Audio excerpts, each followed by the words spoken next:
Hello sciatic friends, இன்றைக்கி நம்ம பகுதி 6ல் இருக்கோம். ஹிப்னோட்டிசம் பற்றி பார்த்துட்ருக்கோம். ஹிப்னோட்டிசம் பற்றி கற்றுக்கிற நீங்கள் இன்றைக்கி பகுதி 6ல் நம்ம பார்க்க போகிற விஷயம் என்னென்னா pre hypnotic preparation and explanation பார்க்க போகிறோம். அதாவது ஹிப்னோசிஸை அல்லது ஹிப்னோட்டிசமை தொடங்கிறதுக்கு முன்னாடி, ஒரு நபருக்கு கொடுக்கறதுக்கு முன்னாடி அல்லது தனக்கு தானே கொடுத்துக்கிறதுக்கு முன்னாடி என்ன மாதிரியான விஷயங்களை நம்ம தயார் செஞ்சு வச்சுக்கணும் அப்படின்றத நம்ம பார்க்க போகிறோம். என்ன மாதிரியான விஷயங்கள்லாம் செஞ்சு வச்சுக்கணும், இதெல்லாம் எப்படி இருக்கணும் அப்படின்றத நம்ம பார்க்க போகிறோம். அதுக்கான விளக்கங்களையும் நம்ம பார்க்க போகிறோம். என்னெல்லாம் செய்யணும், என்னெல்லாம் செய்யக்கூடாது, எந்த மாதிரியான விஷயங்கள் இதை அப்ரோச் பண்ணணும் அப்படின்றத பார்க்க போகிறோம். இது வந்து பகுதி 6. பகுதி 1லேருந்து நம்ம 5 வரைக்கும் நம்ம இங்கே பார்க்கல அப்படின்னாக்கா நான் வந்து டிஸ்கிரிப்ஷனில் கனெக்ட் பண்ணியிருக்கேன். அந்த வீடியோஸில் நீங்கள் பார்த்தீங்கன்னா உங்களுக்கு ஒரு தெளிவான விளக்கங்கள் கிடைக்கும் அப்படின்றத நான் நம்புகிறேன். ஏன்னா அனைத்து பகுதி நீங்கள் பார்க்கும்போது தான் உங்களுக்கு ஒரு தெளிவான ஒரு முழு புரிதல் கிடைக்கும். அப்போ தான் நீங்கள் ஹிப்னோட்டிசம் பற்றி நீங்கள் முழுசாக நீங்கள் தெரிஞ்சுக்க முடியும் அப்படின்றத பார்ப்போம். இதுக்கு முன்னாடி அப்லோட் பண்ண வீடியோஸில் ஹிப்னோட்டிசம் பற்றிய வரலாறு, கோட்பாடுகள், அதனுடைய பயன்கள் என்ன, அது எப்படிலாம் வந்து நம்ம என்ன மாதிரியான வகைகள்லாம் இருக்குது, அது இதை பற்றி தவறான நம்பிக்கைகள் என்ன அப்படின்றத பற்றிலாம் பார்த்துருந்தோம். இப்போ ஹிப்னோட்டிசம் பற்றிய ஒரு ஐடியா உங்களுக்கு கிடைச்சிருக்கும். அந்த 5 வீடியோ பார்த்தீங்கன்னாக்கா 6வது வீடியோ பார்க்குறேன், நீங்கள் அதை 5 பார்த்துருங்க அப்படின்றத நான் மறுபடியும் தெரியப்படுத்திக்கிறேன்.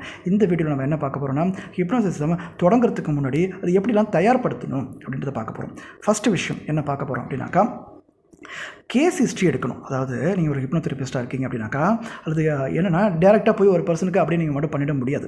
ஸோ அந்த நபரை பற்றிய முதல்ல இன்டர்வியூ பண்ணணும். அந்த நபரை இன்டர்வியூ பண்ணி அந்த நபருக்கு இருக்கிற பிரச்சனைகளை நீங்கள் முழுசாக தெரிஞ்சுக்கணும். அதாவது அந்த நபரை பற்றிய வரலாறு எடுக்கணும். அதாவது அவர் பேர் என்ன, அவர் எங்கேருந்து வந்திருக்காரு, அவருடைய வயசு என்ன, அவருடைய தொந்தரவுகள் என்ன, கம்ப்ளைண்ட்ஸ் என்ன, இந்த மாதிரியான தொந்தரவுகள் ஏற்படுறதுக்கான காரணங்கள் என்ன, அவர் மனசில் இருக்கிற எண்ணங்கள் என்ன, அது சார்ந்த நம்பிக்கைகள் என்ன, அவற்றுக்கான காரணங்கள் என்ன, இதனால் அவருடைய குணாதிசயங்கள் எப்படி மாறி இருக்குது, என்ன மாதிரியான பிரச்சனைகளை சந்திச்சார், எவ்வளோ தீவிரத்தன்மை என்ன, இந்த மாதிரி விஷயங்களை நீங்கள் வந்து ஒரு செஷன் நீங்கள் டைம் எடுத்துக்கணும். அவரை பற்றிய முழு புரிதல்கள் உங்களுக்கு இருக்கணும். அவரை பற்றி நீங்கள் முழுசாக தெரிஞ்சுக்கணும். அதே சமயத்தில் அவர் உங்களை நம்பும்படியான சில விஷயங்களையும் நீங்கள் செய்யணும்.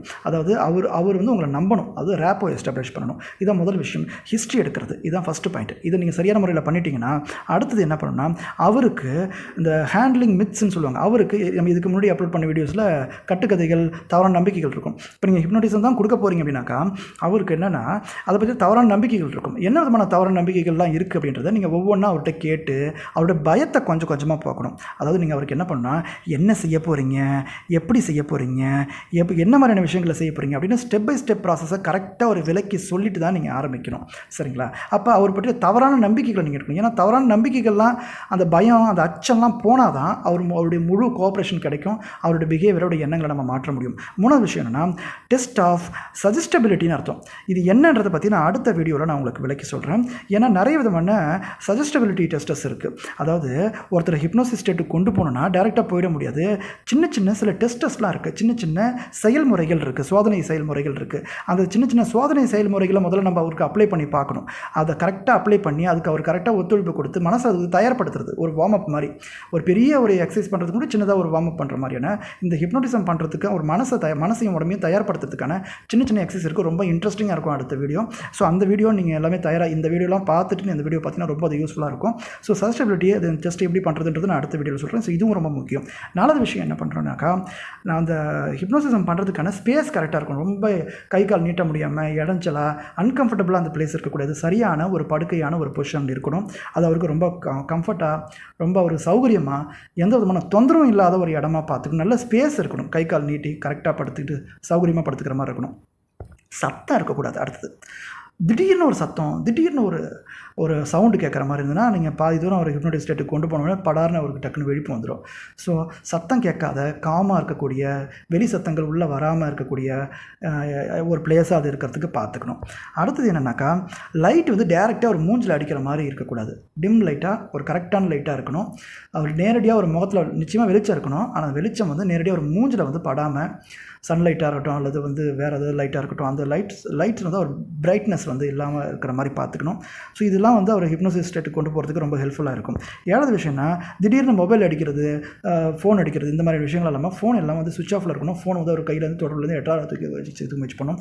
ஏன்னா அது சம்மந்தப்பட்ட தொந்தரவுகள் இருக்கக்கூடாது. அடுத்த 8வது விஷயம் என்னென்னா, கொசுக்கடியோ பூச்சிக்கடியோ, திடீர்னு சொரியிற மாதிரி, திடீர்னு ஏதோ கடிக்கிற மாதிரியான விஷயங்கள்லாம் இருக்கக்கூடாது. இப்போ ஸோ அந்த மாதிரியான பூச்சிக்கடி, மஸ்கிட்டோஸ் என்ன சொல்கிறது, கொசு, இந்த மாதிரியான தொந்தரவுகள் இல்லாத மாதிரியான விஷயங்களாக பார்த்துக்கணும். சௌகரியமாக இருக்கணும், லைட் இல்லாத பார்த்துக்கணும், கொசுக்கடி இல்லாத பார்க்கணும், மொபைல் ஃபோன்லாம் வந்து சுவிச் ஆஃப் பண்ணி வச்சுக்கணும், திடீர்னு சவுண்டு கேட்காத இருக்கணும், ஸ்பேஸ் ரொம்ப சௌகரியமாக இருக்கணும், அவருடைய மனசில் இருக்கிற அந்த தவறான நம்பிக்கைகள் என்னன்றதெல்லாம் உடைக்கணும். ஸோ இதெல்லாம் பண்ணுறதுக்கு முன்னாடி என்ன பண்ணணும் கேட்டாக்கா, அவர் சஜஸ்டபிலிட்டி டெஸ்ட் பண்ணணும். இதை நம்ம அடுத்த வீடியோவில் பார்ப்போம். அவரை பற்றிய கரெக்டான புரிதல் இருக்கணும். அதாவது திடீர்னு கொண்டு போய் அவரை நம்ம வச்சு பண்ணுற விஷயம் கிடையாது. எல்லாத்தையும் தெளிவாக விளக்கிறோம். என்ன பண்ண போகிறேன், என்ன செய்ய போகிறேன்றதை முதல்ல ஒரு கரெக்டான ஸ்கிரிப்ட் கொடுத்துட்டு, நீங்கள் என்ன பண்ண போகிறேன்றது, எப்படி ஆரம்பிக்க போகிறேன், எப்படி கொண்டு போகிறேன், எப்படி வெளியே கொண்டு வரேன்ற விளக்கத்தை முதல்ல சொன்ன மாதிரியே கரெக்டாக பண்ணணும். நீங்கள் சொல்கிறது ஒன்றும் செய்கிறது ஒன்றும் மாறி மாறி இருக்கக்கூடாது. என்ன சொல்கிறோமோ அதே மாதிரியே செய்யப்படணும், மாற்றி மாற்றி செய்யக்கூடாது. ஆரம்பிக்கிறதுக்கு முன்னாடியே அந்த பர்சனுடைய பயம், சந்தேகம் ஏதாவது இருக்கான்றதை கேட்டு அவருடைய முழு அனுமதி பெற்று அந்த பர்சனுடைய உறவினர் கேர்டேக்கர் இருக்காங்க இல்லையா, அவங்களுடைய பர்மிஷனையும் கேட்டுக்கிட்டு அவங்களுடைய அனுமதியோட என்ன செய்ய போகிறன்ற விளக்கத்தை தெளிவாக கொடுத்துட்டு அவங்களுடைய கன்சர்ன் வாங்கிட்டு அதன் மூலமாக அதை நம்ம செய்கிறதுக்கு ஆரம்பிக்கணும். ஸோ இப்போ நம்ம ஹிப்னோட்டிசம் பற்றி தெளிவான விளக்கங்கள் நம்ம பார்த்துட்ருக்கோம். அந்த வகையில் தான் ஹிப்னோட்டிசம் ஆரம்பிக்கிறதுக்கு முன்னாடி என்னன்றது தான் நம்ம இதில் பார்த்துட்ருக்கோம். அடுத்த பகுதி 7 நம்ம என்ன பார்க்க போகிறோம் அப்படின்னாக்கா, லெமன் டெஸ்ட்டுன்னு ஒன்று பார்க்க போகிறோம். லெமன் டெஸ்ட் இது வந்து ரொம்ப முக்கியமான ஒரு சஜஸ்டபிலிட்டி டெஸ்ட்டு. ஸோ ஒரு சில சஜஸ்டபிலிட்டி டெஸ்ட்டை தான் பார்க்க போகிறோம். ரொம்ப இன்ட்ரெஸ்டிங்காக இருக்கும். இந்த டெஸ்ட்டை நீங்கள் வந்து சரியாக பண்ணணும் அப்படின்னாக்கா, நிச்சயமாக நீங்கள் ட்ராவலிங் பண்ணிக்கிட்டோ இல்லை டிஸ்டர்ப்டு மைண்ட்லேயோ இந்த வீடியோ நீங்கள் பார்க்கக்கூடாது. கம்ஃபர்டபுளாக வீட்டில் உட்கார்றதுக்கு முயற்சி பண்ணுங்கள். சத்தம் இல்லாத, தொந்தரவு இல்லாத, கொசுக்கடி இல்லாத அழகாக பார்த்து நீங்கள் உட்காரத்துக்கு முயற்சி பண்ணுங்கள். நீங்களும் அதை கண்ணை மூடி அந்த வீடியோ நீங்கள் கேட்டிங்க அப்படின்னு சொன்னாக்கா நிச்சயமாக உண்மையிலே அதை ஃபீல் பண்ண முடியும் அப்படின்றத தெரியப்படுத்திக்கலாம். ரொம்ப இன்ட்ரெஸ்டிங்கான ஒரு வீடியோவாக இருக்கும்னு நம்புகிறேன் அடுத்த வீடியோ. ஸோ அந்த விஷயங்களை பண்ணணும் அப்படின்னாக்கா இந்த மற்ற வீடியோவும் நீங்கள் பார்த்தா தான் உங்களுக்கு கரெக்டாக புரியும். நான் ராஜ்குமார் உளவியல் சிகிச்சையாளர், சைக்காலஜிக்கல் டெக்னிக்ஸ் சைட் தமிழ் மூலமாக தொடர்ந்து நான் ஹிப்னோட்டிசம் பற்ற விஷயங்களை நம்ம பார்த்துட்ருக்கோம். இது ஒரு லேர்னிங் பர்பஸ்க்காக இந்த விஷயங்களை நம்ம வந்து ஷேர் பண்ணிகிட்ருக்கோம். இதுக்கு முன்னாடி நீங்கள் கற்றுக்கல, தெரிஞ்சுக்கல அப்படின்னாக்கா இந்த வீடியோ நிச்சயமாக உங்களுக்கு பயனுள்ளதாக இருக்கும். தொடர்ந்து நிறைய வீடியோஸ் நம்ம அப்லோட் பண்ண போகிறோம். அனைத்து வீடியோ தொடர்ச்சி பார்க்கணும் அப்படின்ட்டு நான் கேட்டுக்கிறேன். இந்த வீடியோக்கு சேனலுக்கு புதிய வந்தாக்கா நீங்கள் சப்ஸ்கிரைப் பண்ணி வச்சுங்க, பெல் பட்டனையும் கிளிக் பண்ணிக்கோங்க. இதே மாதிரி கற்றுக்கணும்னு நினைக்கிற நபர்களுக்கு நீங்கள் ஷேர் பண்ணுங்கள், லைக் பண்ணி வச்சுங்க. லைக் பண்ணி வச்சது மூலமாக தொடர்ச்சி நீங்கள் அடிக்கடி இருக்க டவுட்ஸ்லாம் நீங்கள் கிளாரிஃபை பண்ணிக்கலாம். தொடர்ச்சி இந்த வீடியோ நீங்கள் பார்க்கலாம். இந்த வீடியோ பற்ற கருத்தை நீங்கள் வந்து கமெண்ட் பாக்ஸில் கமெண்ட் பண்ணுங்கள். எந்த விஷயங்களாக இருந்தாலும் நீங்கள் கமெண்ட் பாக்ஸில் கமெண்ட் பண்ணிங்கன்னா அந்த விஷயங்களும் அடுத்தடுத்த வீடியோஸில் உங்களுக்கு அதை பற்றிய விளக்கங்கள் கொடுக்கப்படும்.